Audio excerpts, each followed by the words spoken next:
O'zbekistonning birinchi prezidenti Islom Karimov 2-sentyabrda emas, aslida undan bir necha kun oldin vafot etgani haqida bilarmidingiz? Azizlar, bu nima uchun sir tutilgan deb o'ylaysiz? Videoni oxirigacha tomosha qiling va o'zingizni qiziqtirgan barcha savollarga javob oling. Moyaklardagi og'riq, tez-tez peshobga qatnash, peshob vaqtidagi achishish, impotensiya, jinsiy a'zolardagi shamollashlar va jinsiy zaiflik sizni bezovta qilayaptimi? Siz qo'rqmang, bizda oddiy yechim bor. 100% tabiiy giyohlardan tayyorlangan vulkan dori vositasi sizni qisqa vaqt ichida davolaydi va o'zingizga bo'lgan ishonchingizni oshiradi. Hoziroq ekrandagi raqamlarga qo'ng'iroq qiling va bepul konsultatsiya oling. O'zbekiston Respublikasi birinchi prezidenti Islom Karimov 2016-yilning 2-sentyabr kuni 78 yoshida vafot etgani xabar qilingan. U 3-sentyabr kuni o'zi tug'ilib o'sgan Samarqand zaminiga dafn etilgan edi. Marhum Karimovning vafot etgani 2-sentyabr kuni e'lon qilinganiga qaramay, tarixiy hujjatlar va uni davolash jarayonida ishtirok etgan shifokorlar sobiq davlat rahbari aslida 28-avgust kuni olamdan ko'z yumganini tasdiqlaydi.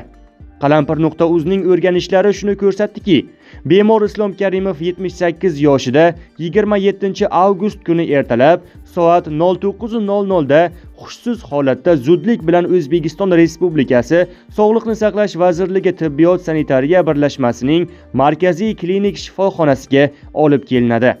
O'tkazilgan tekshiruvlar, jumladan bosh miya kompyuter tomografiyasi bemorda bosh miya qon aylanishi o'tkir buzilishi, subarxonodial qon quyilish asorati bilan insult aniqlangan. Arterial qon bosimi 250 ga 120 mm smob ustuniga teng. Bemorda yurak faoliyatining to'xtashi kuzatilgan. 20 daqiqa davomida olib borilgan reanimatsion muolajalar natijasida yurak faoliyatini tiklashga erishilgan. Bemor miya o'zagi faoliyati buzilishi oqibatida atonik koma holatiga tushdi va sun'iy nafas olish apparatiga o'tkazildi.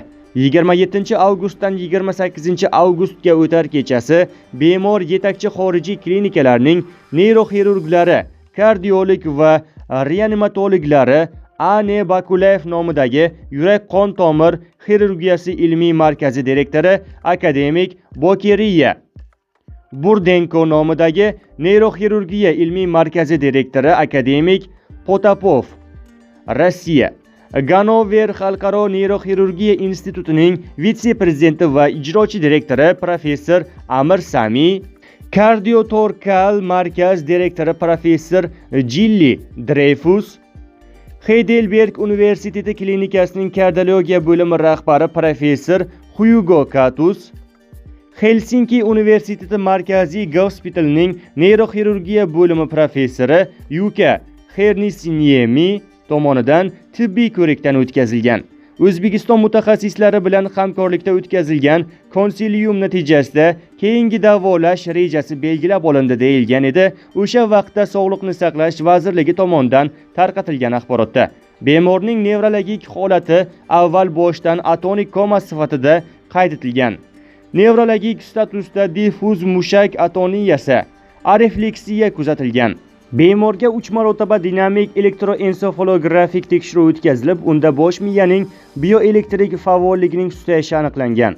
O'tkazilgan intensiv terapiya jarayonida bemorning ichki a'zolari, qon tomir, nafas olish, qon evish tizimlari, buyrak va jigar faoliyatining asta-sekin buzilishi, poliorgan yetishmovchiligi kuzatilgan.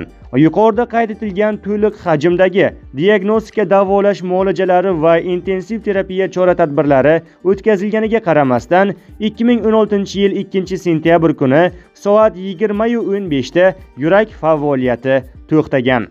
Amalga oshirilgan intensiv reanimatsiya tadbirlari natija bermadi va bemorda soat 20:55 da biologik o'lim holati qayd etildi deyilgan rasmiy axborotda.